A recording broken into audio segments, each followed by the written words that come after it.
Salut, salut, j'espère que ça va bien. Aujourd'hui, je te propose 10 questions qu'il faut absolument que tu poses avant même d'accepter un emploi.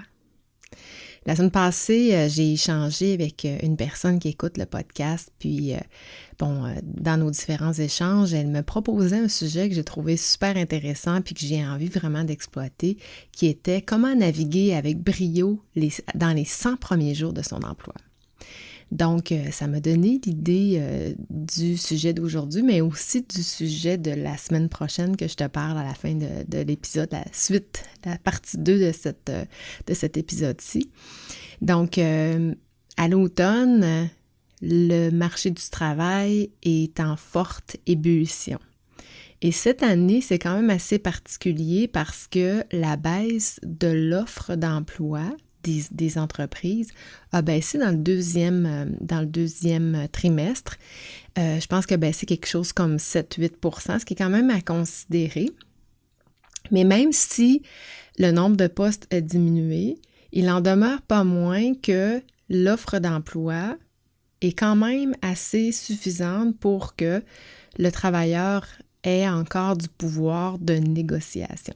Donc, au Québec, ça va relativement bien, mais il faut quand même prendre en considération que le marché tend à s'équilibrer. Donc, aujourd'hui, c'est ça. Demain, ça sera autre chose. Donc, tant qu'à choisir un emploi, aussi bien s'assurer que celui d'aujourd'hui sera celui de demain et de la semaine prochaine. Donc, autant que possible, ne pas accepter un emploi dans lequel on va être malheureux. Aujourd'hui, je te propose 10 questions à te poser, à poser en cours d'entrevue et aux dirigeants ou encore aux personnes qui seront impliquées sur le processus de recrutement avant même d'accepter un emploi. Et là, je te réfère à l'épisode 13 de mon podcast sur les concepts de contrat psychologique. Je ne veux pas nécessairement rentrer là-dedans aujourd'hui, je te réfère à cet épisode-là parce que le contrat psychologique, en fait, c'est toutes les croyances que les individus vont se créer quant aux engagements, qu'ils soient écrits ou non, qu'eux-mêmes et d'autres ont fait, qu'ils ont acceptés et sur lesquels ils comptent. En fait, c'est quoi leurs attentes par rapport aux engagements qu'on a pris à leur égard.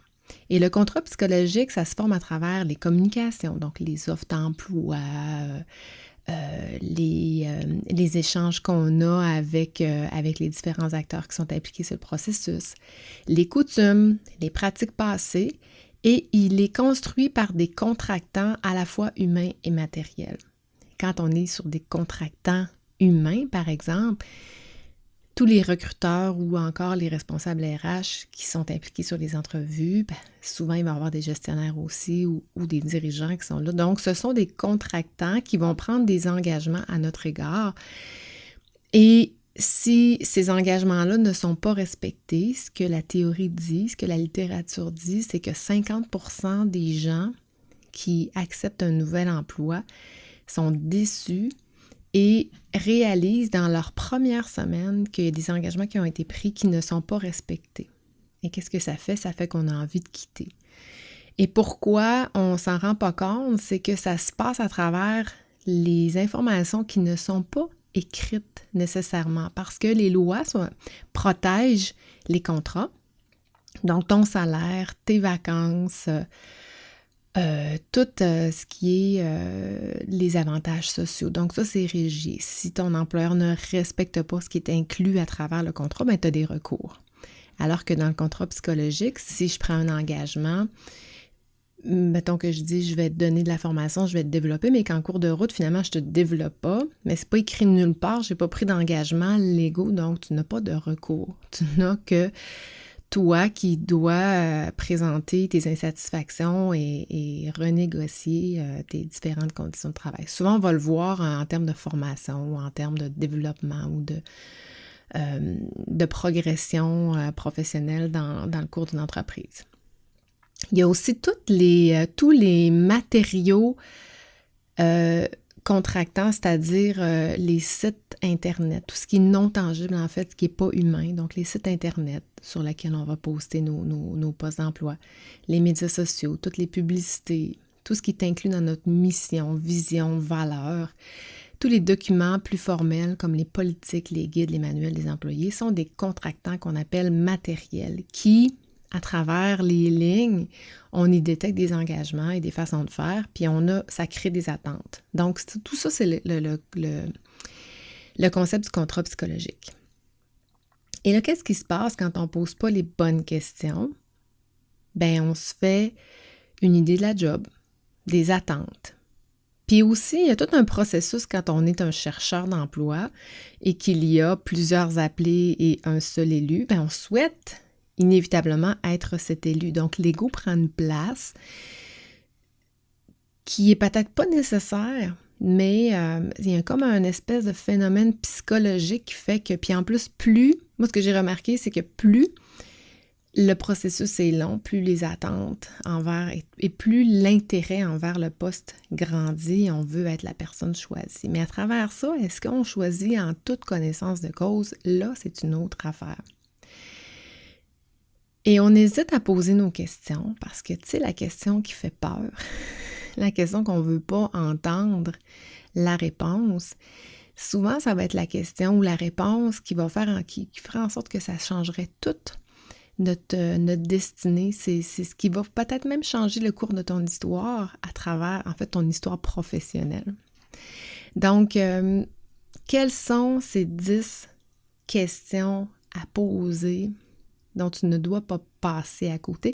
Et ce, que tu sois sur un poste sur une dotation d'un poste de premier niveau, avec beaucoup de responsabilités, de cadre inférieur, intermédiaire ou supérieur, je pense que c'est exactement les mêmes questions que tu dois poser. D'abord, c'est quoi la responsabilité spécifique du poste? Qui décide de quoi dans l'organisation? Qui est imputable de quoi? Et toi, à travers cette fonction-là, tu as le droit de décider de quoi et tu es imputable de quoi? Parce qu'il n'y a rien de pire que, moi je l'ai vécu déjà, que d'être une personne qui a besoin d'autonomie et de responsabilité, que de se retrouver dans un milieu qui est très contrôlant. Ou l'inverse, une personne qui a besoin d'avoir un cadre, une structure, qui ne veut pas prendre de décision, qui ne veut pas prendre d'initiative, bien de se retrouver dans une fonction où elle doit prendre des décisions et des initiatives va rendre la personne très anxieuse et très stressée là, dans son détour. Donc, c'est une question à poser. Une deuxième question que je trouve très pertinente, c'est « Parlez-moi de la culture d'entreprise ». C'est une question que je pose quand je fais du diagnostic organisationnel aux employés. Quelle est votre perception sur la culture organisationnelle? Parce que la culture organisationnelle, j'en ai parlé aussi à maintes reprises dans des épisodes, c'est quelque chose qui n'est pas tangible. C'est quelque chose qui se voit, c'est quelque chose qui se sent, mais c'est pas quelque chose qui s'écrit.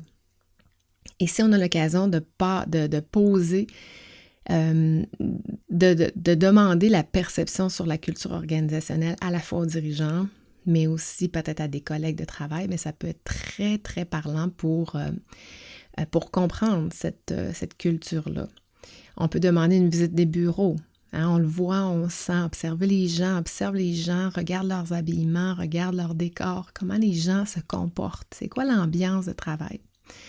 Moi, je passe toujours par la réceptionniste. Je regarde comment elle agit avec les gens, je regarde comment elle est stressée à l'égard des différentes personnes qui vont venir la voir. Donc ça m'indique beaucoup, moi, sur la culture organisationnelle. C'est ce que je fais quand je suis en diagnostic, par exemple, je m'assois et je passe du temps avec la réceptionniste. C'est une manne d'informations. On peut le faire aussi en entretien. Je pense que c'est une stratégie qu'on peut utiliser, que j'utilisais quand je faisais du recrutement. Je demandais à ma réceptionniste comment ça s'était passé aussi avec le candidat. Est-ce qu'il était sympathique? Il s'est bien présenté? Est-ce qu'il est arrivé à l'heure? Tout ça, tu sais, la réceptionniste, c'est une manne d'informations et une bonne tête pour pouvoir nous donner plein d'informations. Troisième question à poser. Quels sont les objectifs à court terme et à long terme que j'aurai dans ce poste, dans cette fonction-là? Parce que ça va te donner une idée claire, une vision de ce que l'entreprise attend de toi à court et moyen terme. C'est important de poser la question pour répondre aux attentes. Si je ne connais pas les critères d'évaluation, comment puis-je atteindre mes objectifs? Quatrième question qui va dans le même sens, comment l'entreprise va mesurer la réussite dans mon rôle? Comment va mesurer l'atteinte de mes objectifs? Donc, quels sont les critères de performance qui vont être évalués pour me préparer à répondre aux attentes? Puis, est-ce que ce sont des attentes aussi que j'ai envie de réaliser? Est-ce que j'ai envie d'aller là? Est-ce que je trouve que les attentes sont trop importantes, pas assez importantes? Donc, je dois me faire une tête en fonction de ma capacité de performer dans l'entreprise, de mon désir, de mes besoins. Puis, est-ce qu'il y a un écart entre qui je suis comme personne, ma capacité et les attentes de l'entreprise? Puis encore une fois, ça peut être les attentes trop hautes par rapport à ce que je suis capable de faire ou l'inverse. J'ai une grande capacité, mais les attentes sont moins élevées. Donc, je suis peut-être trop qualifiée pour le poste. Et souvent, ce sont des raisons pour lesquelles on n'est pas sélectionné sur des postes. Des fois, on est trop qualifié. Et en tant que bon dirigeant d'entreprise, on a tout intérêt à aller chercher une personne qui va correspondre à nos attentes. Donc, c'est des deux côtés que ces éléments-là sont mesurés. Mais en même temps, c'est important aussi. Moi, ça m'est déjà arrivé en pleine entrevue, en cours d'entrevue, de dire, écoutez, moi, j'ai des attentes beaucoup plus grandes. Je suis capable de beaucoup plus. Donc, je pense qu'on va mettre fin à l'entretien parce que ça ne convient pas à mes attentes. C'était un petit peu malaisant pour les recruteurs qui m'avaient fait venir sans nécessairement avoir évalué quelles étaient ou avoir écouté quelles étaient mes attentes et d'avoir une candidature qui était surqualifiée par rapport à ce qu'ils cherchaient. Bien, pour eux, c'était de présenter une candidature qui était intéressante alors qu'en cours de route, personne ne veut perdre son temps. Donc, j'ai présenté mes intérêts, mes intentions, mes attentes et ça a mis fin à l'entretien. Puis c'était bien correct comme ça. Personne n'a été déçu, sauf que tout le monde a perdu son temps. Une 5e question, quelles sont les opportunités de croissance professionnelle? Est-ce que l'entreprise va m'offrir des opportunités d'avancement? Si évidemment, j'en veux si je veux grandir dans l'organisation. Est-ce qu'il y a des gens qui sont là, qui sont jeunes, qui vont prendre des places qui ne seront pas accessibles pendant 10-15 ans? Ou est-ce que l'entreprise est en pleine croissance? C'est quoi sa stratégie de croissance? Donc, est-ce qu'il y a des opportunités qui vont se dessiner dans le temps? Et comment on peut me faire grandir moi, à la lumière de ce qu'on voit de ma candidature, de mes intérêts, de mes ambitions? Comment pourrait-on me faire grandir dans l'organisation? Donc, c'est une question super importante qui se pose parce que moi, je veux penser à court, moyen, long terme. Je suis dans un contexte économique qui est très en turbulence en ce moment. L'équilibre se revient. Peut-être qu'il va y avoir un déséquilibre éventuellement aussi. Donc, d'où l'importance d'avoir le bon poste pour les prochaines années. Une autre question, la 6e question, quelle est la politique de l'entreprise en matière d'équilibre de vie personnelle et professionnelle? Donc, c'est important, hein? On en parle, la satisfaction au travail, de l'équilibre travail-famille, santé, etc. Est-ce que je vais me sentir mal d'aller chercher mon enfant à la garderie ou à l'école parce qu'il s'est cogné la tête puis que l'école ou la garderie m'appelle? Est-ce que je vais avoir des remontrances par rapport à ça? Ou c'est accepté et c'est encouragé? Est-ce que je peux rester à la maison si mon enfant a de la fièvre? Si moi j'ai de la fièvre, est-ce que c'est mal vu de rester à la maison pour éviter de contaminer mes collègues? La réponse devrait être c'est correct, mais pas toutes les organisations ont cette ouverture-là. Donc, autant le savoir d'avance pour voir aussi si ça fit avec notre organisation familiale et notre organisation personnelle, la place que je veux faire prendre à ma santé, à mon sport. Est-ce que ça rentre dans le cadre de ma fonction? Donc, une question qui est super importante. 7e question, comment gérer le feedback des employés? Donc, comment je vais être avisée si ça va bien, si ça va pas bien? Est-ce qu'il y a un mécanisme? Est-ce que les gestionnaires sont habilités et consciencieux de faire des feedbacks qui soient constructifs ou non aux employés? Donc, moi, c'est important de savoir comment ça va, si ça va bien, si ça va pas bien, mais si ça va bien aussi, je veux le savoir parce que je veux avoir de la reconnaissance. Donc, c'est important de... Puis, à travers ça, vous comprenez qu'il y a des engagements qui se prennent. D'où l'importance de poser les questions, mais concrètement, donnez-moi des exemples, parce que je risque d'être déçue aussi. Donc, Poser une question, c'est s'ouvrir aussi à des engagements. Et quand on s'engage, normalement, on doit respecter. Si on ne le respecte pas, ben moi, je peux revenir et dire, ben écoute, c'est pas ce qu'on m'avait dit. 8e question, quels sont les défis auxquels l'entreprise est confrontée actuellement? Donc, je parlais de la croissance, c'est quoi les prochaines années, à quoi va ressembler, mais est-ce qu'il y a des défis aussi actuels de l'entreprise? Est-ce que l'entreprise a des menaces? Est-ce qu'elle doit éventuellement se restructurer? Est-ce qu'elle doit... Donc, comprendre les défis vont nous permettre aussi de comprendre la stabilité, la pérennité, la durabilité de l'entreprise. Donc, si je veux choisir un emploi sur le moyen long terme, autant choisir un emploi dans une entreprise que je sais aujourd'hui pérenne et stable. Quelle est la politique en 9e proposition de question? La politique de l'entreprise en matière de formation continue. Hein? Qu'est-ce que je veux? Comment on peut développer mon potentiel, mais comment on va me former aussi? Est-ce que l'entreprise investit dans le développement de ses employés?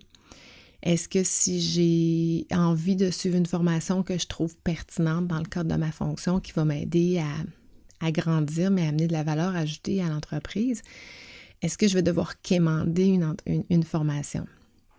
Donc, ça, c'est de voir comment les politiques de formation sont structurées et sont gérées dans le day-to-day business. Et la 10e question, et non la moindre, c'est une question beaucoup plus générale. En fait, tu dois poser toutes les questions qui te chicotent. Tu sais, ce qui reste là, moi je dis toujours, s'il y a une question que tu n'oses pas poser, c'est probablement la plus importante à poser. La question qui tue, celle qui va peut-être faire en sorte que je vais refuser un emploi. C'est drôle parce qu'il y a une amie à moi qui était partie en Europe, qui est revenue au Québec il y a peut-être 2-3 ans, qui avait vu une offre d'emploi affichée qui affichait 5 semaines de vacances. Donc pour elle, 5 semaines de vacances, ça égale à 10%. Quand elle a reçu son contrat, on lui avait indiqué qu'elle aurait 8% de vacances.